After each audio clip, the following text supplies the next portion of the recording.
Hey guys, Alex from Treasury Mortgages. Going to be going over the fixed versus variable scenario.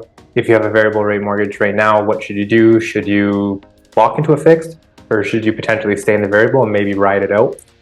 This is going to be purely mathematical calculation in terms of how much interest you'll pay over the life of your 5-year term. There is something to be said about people who want to lock into a fixed just because of comfort and they don't want to see their payment fluctuating anymore. So with that, I'll just jump right into it. So I'm going to be using a calculator from one of our lenders, RMG Mortgages. Thank you to them for this. And we're going to be going through an example scenario here. And what I'm going to be basing this scenario on is data from trading economics. Interest rates, or they're at least forecast, shows that interest rates are going to drop to about 4.5%, or sort of 4.25% by the time quarter 2 of 2024. So quarter 2 will be April 2024. So we're going to see what happens there. But this is just a forecast, so it doesn't mean it's 100% right. So that's what you'll see there. So let's go back to our calculator. Okay. So we're going to imagine we have a $500,000 mortgage amortized over 25 years. And the 5-year interest rate that you can get right now is 5.34 versus the variable rate right now, which is prime, which is 7.2. And let's just imagine your prime discount is 0.15, which is pretty low. But for this example, that's what we're going to use. Payment difference, monthly payment is $3,005 for the fixed. Monthly payment for the variable is $3,517. All right, so in this prediction, so right now what they're showing is that quarter 3 of 2023. So in July, they think it's going to raise up to 5.25, which would make sense if inflation sort of remains the same and employment remains the same. So let's just imagine the next 3 months of this mortgage, it goes up to 5.25.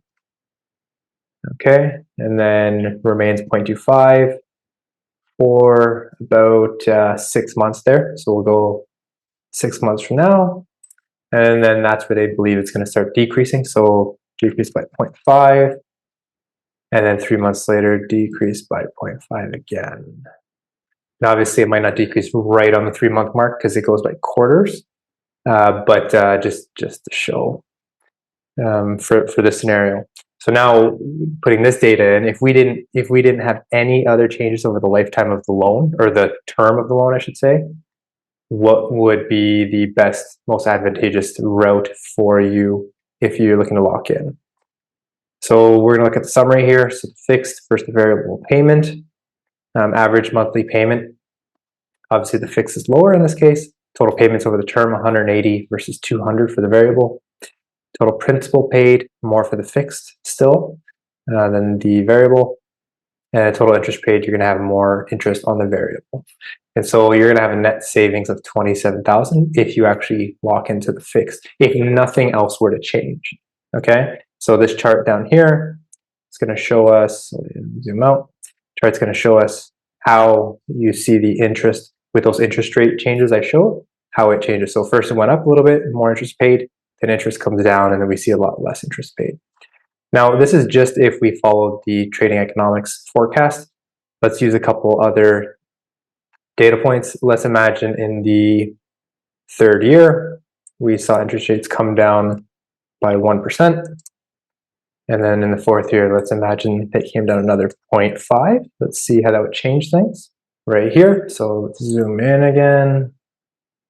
The net savings of the fixed rate is still better in this scenario. You save about $15,000. The savings is realized through an increased reduction of the principal balance by $3,400 and $11,000 less in mortgage payments over the term. So mortgage payments is just the amount that you actually paid on your regular mortgage payments over the term. So what they're showing here, and then the principal paid more on the fixed versus the variable, and interest you paid more on the variable. So what we would need to happen for it to be advantageous to remain in the variable would be to not lock in, for variable rates to fall somewhere sooner so that we had a longer time of paying less interest. So for example, if we got rid of this 0.1, put it in the second year, we got rid of this 0.5, let's say we put in the third year there, what would happen? We see the variable start coming down here. In this case, still the fixed rate is a better option. You save more. So again, we then still can go back and it would have to fall here. Let's try this. Okay. And in this case, fixed rate as well, still better because you're paying so much on the start for that first little bit there. But you do see obviously the payment come down quite a bit. Monthly payment amount is quite a bit different. So that is interesting. So I guess really, even in this scenario, it makes sense to lock in, depending on how much term you have left too. If you have a shorter amount of term, obviously you need the variable to fall quicker.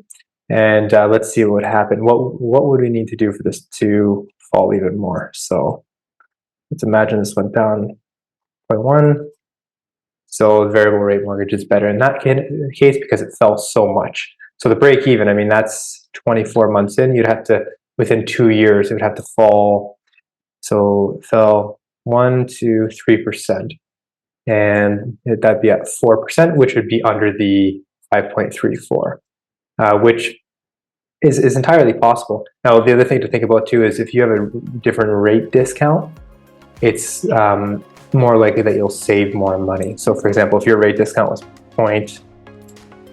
let's say 4, you're going to save more on the interest, even if we didn't see this one, perhaps. Oh no, the fixed rate would still be the same. So yeah, you have to really look at it on a case-by-case basis.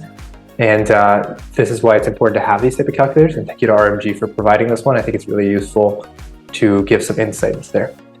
Anyways, that's it for me, guys. I hope you found this useful. Fixed versus variable payment option.